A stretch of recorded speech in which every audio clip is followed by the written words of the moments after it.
everyone, I'm Amy. And I'm Audrea. And this is The Right Crowd. So grab a cup of coffee.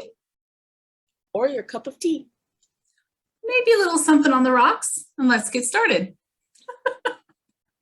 I love saying that part since I don't drink. You sound so hopeful and like enthusiastic about it, though. You really do sell it. Thank you. So what are we selling today, Audrea? Speaking of selling, we're doing our craft book review and experience with Book in a Month by Victoria Lynn Schmidt, Dr. Victoria Lynn Schmidt. And she's written some other books as well. And we were just talking before we started recording about why we chose this book. This is a big book to do. That has like things you're supposed to do. It has lots of work. So don't get this book if you don't want to do the work. But the work is great. Or get it and like spread it out over more than a month. Because one of the things that we've mentioned this in a previous video, we attempted to do this book before Save the Cat. Like we intended this to be our first book. And we realized that neither one of us had the space at the time to do it in a month. And we wanted to do it the way the book wanted us to do it. Yeah. So if you're watching this and you're going, a book in a month, I don't have time for a book in a month. That's okay. You can spread it out. This just helps you go through all the steps so that you can stay on track and do what you need to do in order to get your book done. That's right. What I really like about this book is, because this is the intro video for this book, and we're going to do four more episodes. Four more episodes. So we're talking about the intro to the book and then the intro or front matter of the book. And what I really like about this book and that front matter is that it addresses those, what if I don't have that kind of time? And I've never written a book before. It seems like a lot of work. I don't know how to do it. And it addresses a lot of the things that will come up to a lot of the resistance. And that's what she calls it. She works through, she has you check boxes for, she even has a little section on resistance in that front matter. Knowing if you're resistant. A lot of people say, I've always wanted to write a book. This is great. I'm going to get this book in a month and I'm going to do this book in a month and I'm going to write a book. And if you've always wanted to write a book and you've never written a book, you have got some resistance. Take it from me. Take it from Dr. Victoria Lynn Schmidt. There's some resistance because otherwise you would have done it. So don't just skip that part and go, well, I'm not resistant because I've always wanted to do it. If you always want to do it and you haven't done it, there's some resistance in there somewhere. So just go ahead and read that section. Just work it out so that you can be successful. I mean, she's a doctor. She's written lots of books. Take her advice. Why not? You bought the book. Just saying. And it's not just personal resistance. She also talks about getting in alignment with the people around you and helping them to understand what you're attempting to do, what your goal is, and getting them in line, not in line like little soldiers, getting them in line with what your goals are. Yes. So helping you overcome those conversations with family, friends, children. Mommy needs 10 minutes. Just give her 10 minutes and then she'll be out, like setting it up. And speaking of 10 minutes, there's also a section on time management. Yes. And how to figure out where you've got the time and how to make the time so that you're able to get the work done. Yeah. I like that she included that in this front matter or this introduction section or she calls it the introduction section of the book, because that is another way you're going to be successful with writing a book in a month or writing anything in a month, is if you block off or know what time you have available, what time you don't have available. There's a birthday party coming up. There's hint, hint for NaNoWriMo, Thanksgiving is coming up. And actually looking at a calendar of a month and knowing where you can negotiate and where you can add time, where you can parse time away is a great thing to do. And she also included, speaking of time management, another great, in that time management section, the Pareto Principle, which I found really helpful for getting a lot of words on the page. So for those of you who don't know about the Pareto Principle, that is the 80-20 rule. Which means that, let me just read it here. It is the principle that 20% of your time and effort generates 80% of the results. So it doesn't matter that you don't have 80% of the month free to do your writing, just as long as you are making, your writing time you're doing more quality work in that 20% of the month or 20% of your time that you're writing. What's interesting about the Pareto Principle is that it applies to everything. Like literally, if you were to go and research this, 80% of the world's wealth is held by 20% of the population. Like everything adheres to this Pareto Principle. It is crazy, but it's like the butterfly effect. Like everything is affected by it. If you believe in the butterfly effect.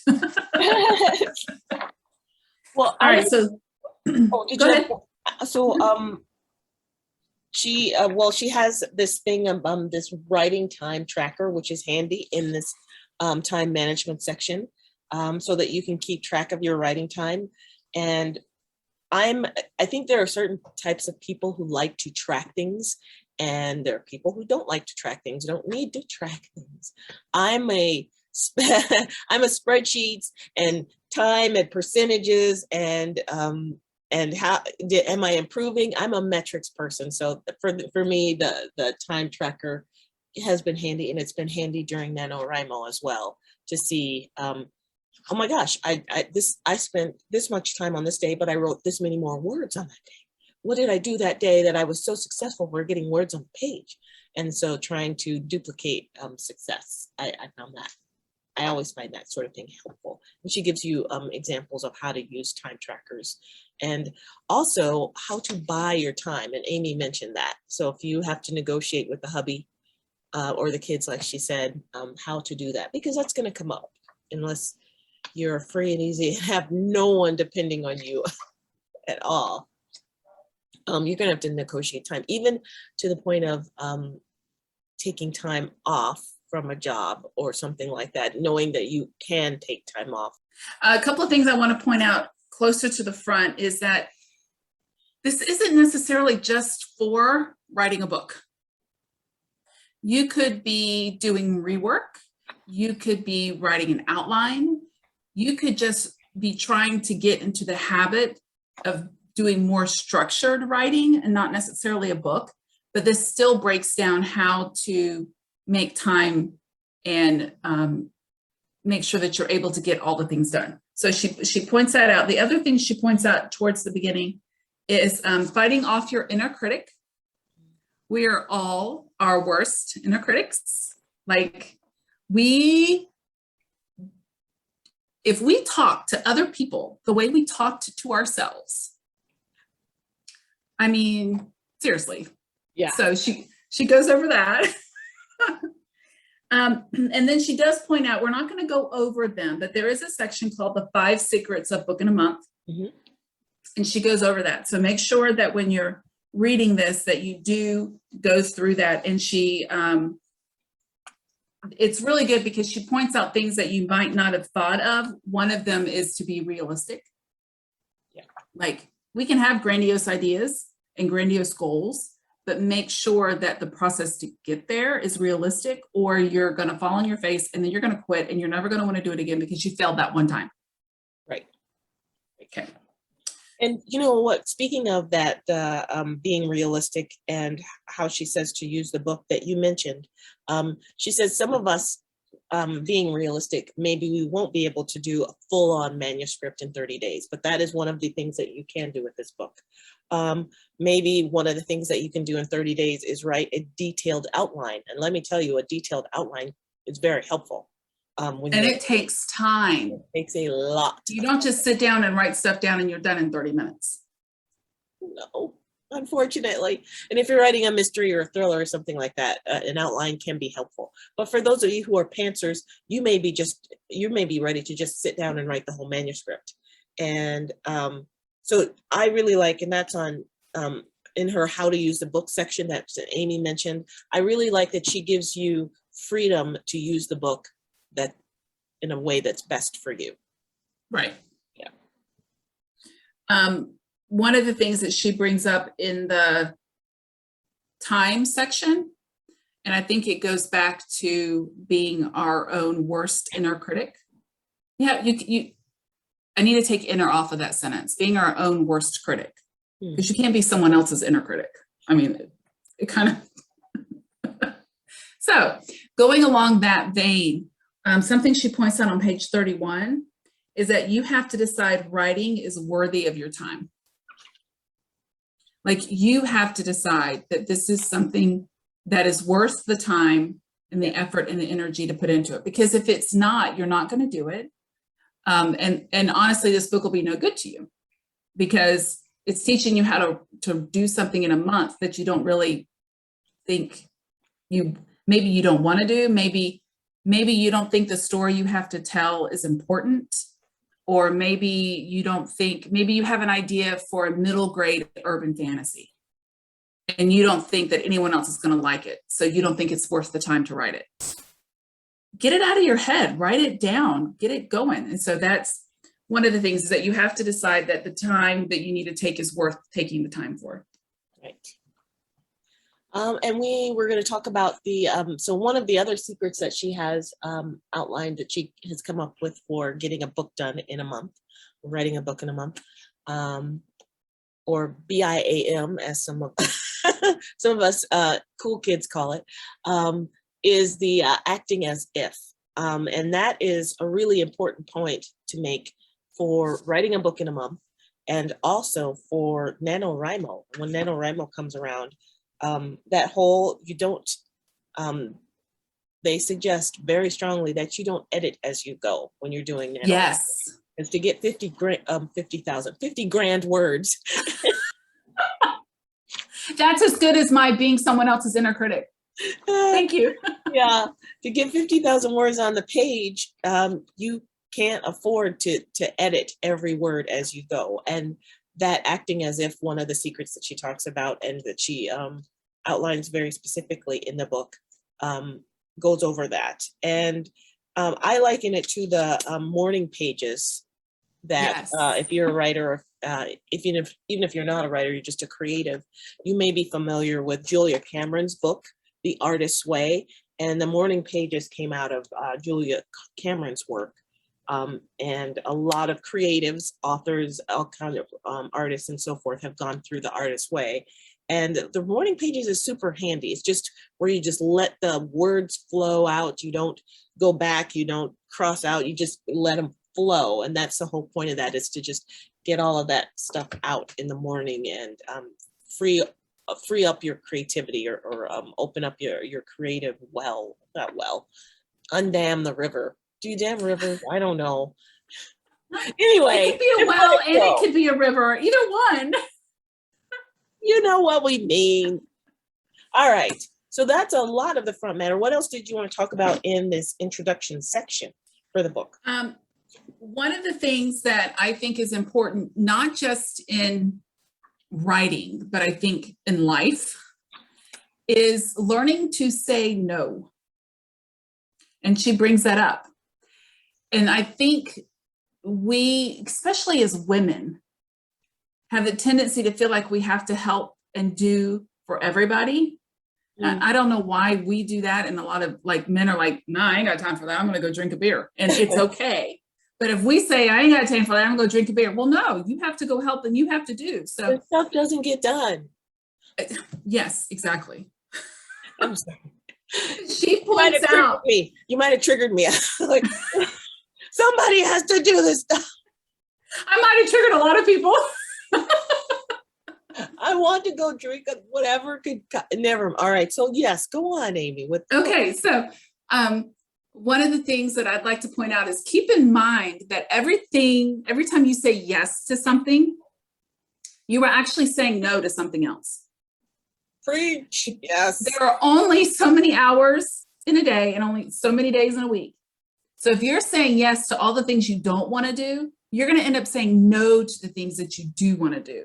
So keep in mind that when someone asks you to do something, you don't have to be rude about it, but say no. If it doesn't work in your schedule, maybe that's a great idea. Doesn't work for my time right now. Can we circle back, right? Can we think about this another time? Or I don't have time for that, but I heard such and such was looking for some volunteer work to do. Like, you don't have to be rude about it, but just keep in mind that when you say yes to somebody else, you're saying no to the things that might be more important to you. Yeah, and that's a really good point. And it took me a long time to understand that point. And sometimes it even slipped.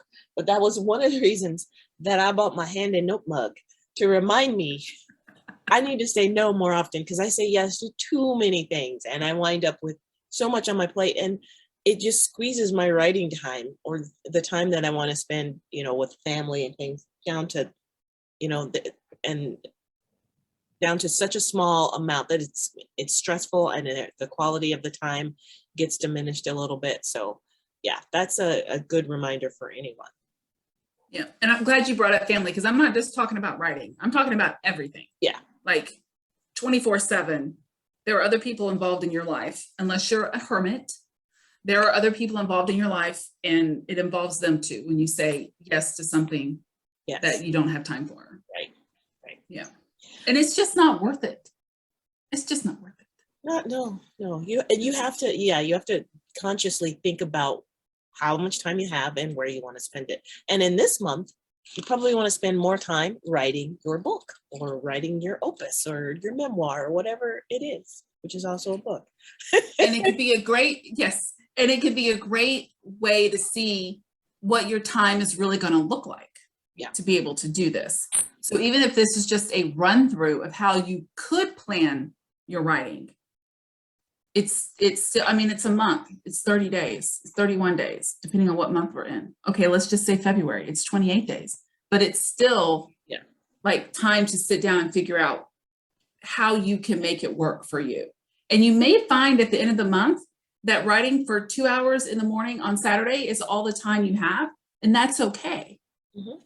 The point is figure out what works for you, and then make sure that you do it so that you're able to fill your own cup. Because if your cup's not full, how are you able to fill other people's cups? Exactly. Okay. So the next section in this introduction, and the reason we're spending a whole video on the introduction is because we both think it's important. It's the stuff that you've written in here. I know some people, myself included, when I say some people, me, I buy books and I completely usually skip the introduction. Just get me to the good stuff. Oh, that's me too. Yeah. I just would skip that. But there's 64 pages of introductory front matter in this book. And it's a lot of really good stuff. So don't just get the book and skip it. Read through it, do some of the exercises, do some self-discovery in that section, because that section sets you up to be successful with the actual book in a month system. And before we get to the book in a month system, she also has a section that that many of us have not experienced, work through, that's building your goals. And setting your goals for this book in a month is super important, so that you know what you're writing,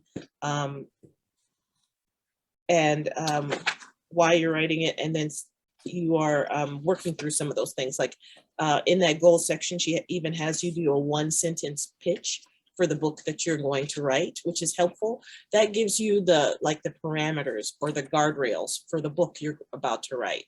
So that's an important section of this front matter, is set goals. And also, since we've talked about figuring out what type of book you're writing, if you're doing a detailed outline, or if you're going to do the manuscript, or if you're doing a rewrite of a manuscript you've already written. Once you've decided that, then you can use that in this goal setting section. So to say, if I'm going to accomplish X in this amount of days, 30 days, 28 days for the month. What is my course of action? So she gives you some tables to fill in the blanks. Yep.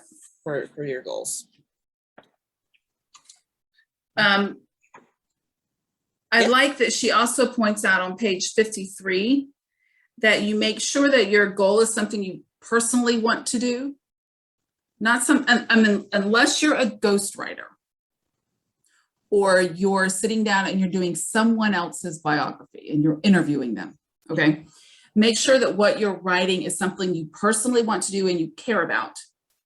Or it doesn't matter all of this pre-work that you do, everything will be more important to you than writing whatever it is you wrote down.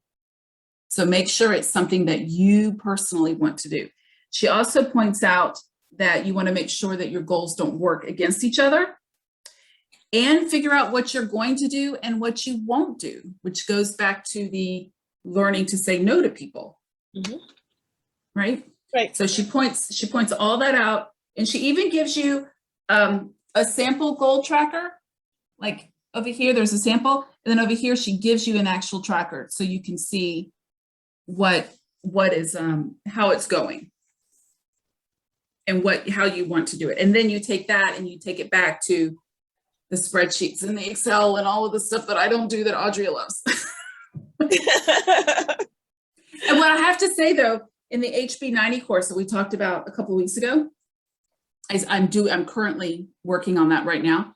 And one of the things she has you do is track what you're like. She has a word tracker and a time tracker and all that stuff. And I try not to say try. So my intention is to follow her course, which means I will be tracking my time and my words and tracking all the things. So I've made one spreadsheet for myself by myself, and I was very proud of myself. And I watched a YouTube video and did it all at the same time. And it was for when I was this year. I think it was for this year. I was going to attempt Millwordy. Oh yeah, I remember that. Which, for anyone who wants to know, it's 1 million words in a year. Well, life happened, and that lasted all of 2 months. Maybe I'll attempt it again once we get the new house built and I'm settled, which would be end of 2022. So maybe 2023, I'll do Millwordy again. But yeah, that's the only time I've ever built a spreadsheet because I married a tech guy. I don't need to know how to do all this stuff. I say, honey, can you help me? And he does it because he's great. The world is made up of all sorts. So that is just fine. Yes. All right, so that brings us to the system. Or did you want to talk? Yeah. Oh, one more thing. Something that has recently worked out for me and a couple of people in the Stop Writing Alone community is doing a Kanban board or a Trello, something where you mark off what your goals are for the quarter, and then you come up with your tasks that you need to do in order to complete that project or that goal, and you move them from block to block. So doing, need to do, doing, and done. And that gives you a visual of what you've accomplished and what you're working on and what you still need to do. In this move, I've moved my Kanban board to file folders because I have nowhere to put a big Kanban board. But you might want to look into that and see if that would work for you in your planning. Excellent. Okay. All right. So break it down. What? Break it down? What? Break it down. Break it down. Break it down. I was going to leave that up to you. Book in a month system is the last section in the introduction. And that's where she goes over what makes up the system. You've done all the work. You've done all the preparation to get ready to do the system. And she talks about how she breaks it up. And that's how we've broken up the next 4 videos. So week 1 is basically Act 1. And week 2 and 3 are Act 2. And then week 4 is Act 3. And she talks about what percent of the goal each of those weeks you should be covering. And she has this handy dandy, no matter, even if you were starting in the middle of the month, you can do that. It's okay. For those of you, you can do that. She has this handy dandy 30-day grid to show you what you should be doing on day one of whatever your month looks like, or wherever you're starting, which is super handy to figure out. And you can use it as a checkbox to say, I've done that part, I've done that part. Some days you might, like me, because of your work schedule, you might need to be doing days 1, 2, and 3 on one day. And you can do that on a Saturday. You can do that. Yeah. The other thing is that the intention that she wrote this is that each book, like you would write in this for your current project. And then when you're done, put the title of the book here and go get another one. And now all the work for that particular book is in here. And I say that because in the very back, after she goes through all the weeks, she gives you all of the work you need in the book per week. So if you'll notice, there are different color tabs. This is week 1, week 2, week 3, and week 4. So you could use this as she intended and fill in all of the pieces and then go get another one for your next book. I'm one that this space isn't enough space for me. And I want it all in one place. So I'm not using it that way, but that is the intention of this. So don't feel bad if you're like, but I want to write in the book. That's how she intended it to be. Yeah. She intended you to, plus it's your book, you can write in it. It's not I mean, unless you checked it out from the library or you borrowed it from your neighbor, it's your book. You can write in it. It's okay. It's not sacrilegious to use highlighters and pens in a book. Actually, I think the only thing that's not highlighted are like James Patterson. Like every other book I own has been highlighted and written in and tabbed. Now, what I don't do, because I just don't, I can't dog ear a page. I can't dog ear. But that's just me. And if you do, it's your book. You can do whatever you want. It's your book. Okay, I'm done. And that's why we recommend that you go get the books. Yes. So speaking of going to get the books, as we wrap up here, make sure you use the link in our show note to get the Book in a Month book to follow along with us for the next few weeks. And if you want the list of all of the books we're going to be doing in the next 6 months, just join our newsletter. Or if you, yay! Because we'll be sending you updates of what book is coming next. So you'll get it before we put it out to the YouTube peeps. So you can get the book in advance. And if we're going to do clubhouse rooms, which we do plan to do clubhouse rooms to talk about the book, and basically it'll be Writing Craft Book Club on Clubhouse. Just look for the Writing Crowd on Clubhouse, and we'll have events there. Anything else about the book? I don't think so. Well, make sure to like and subscribe. If you like this video, keep them coming by subscribing and clicking the like and using the links and so forth. And tell everybody about it so that other people can be entertained by us every day. Or have something to roll their eyes at. Everybody, you know, what else? You know, there's gonna be people that are gonna watch for the entertainment value. There's going to be people that watch because they actually want to go through the books. And then there will be people that watch just so they can tell us how bad the video is. And that's okay. We'll take all of you. Just like and subscribe. That's all we ask. Yes, that's right. All right. Bye. See ya.